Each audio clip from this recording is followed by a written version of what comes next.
Dollar భద్రత కోల్పోతుందా?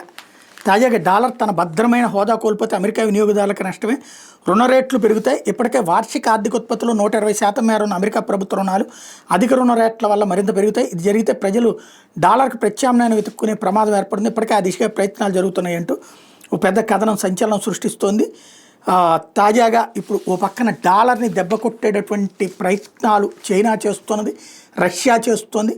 కానీ డాలర్ని దెబ్బతీయడానికి ప్రయత్నం జరుగుతుండటం చాలాసార్లు జరిగింది, కానీ ఇంతవరకు దాని జోలికి వెళ్ళలేదు.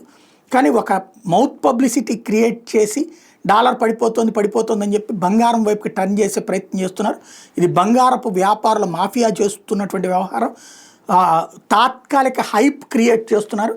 డాలర్ని ఇక్కడ తీసుకెళ్ళి ఇవాళకి ఇవాళ ఆటోమేటిక్గా దాని ఒరిజినల్ వాల్యూ వచ్చేస్తుంటుంది. బంగారానికి సంబంధించి రూపాయి తక్కువకే అమ్ముకోవాల్సి ఉంటుంది ట్యాక్సులు లేకపోతే తరుగుదల పేరుతో. కానీ ఎక్కువకి వస్తుంది అన్నటువంటి పేరుతో అటుకి డైవర్ట్ చేయడం ద్వారా అమెరికా ఆర్థిక వ్యవస్థను కుప్పకూల్చేందుకు బంగారాన్ని ఒక వనరుగా వాడుతున్నారు.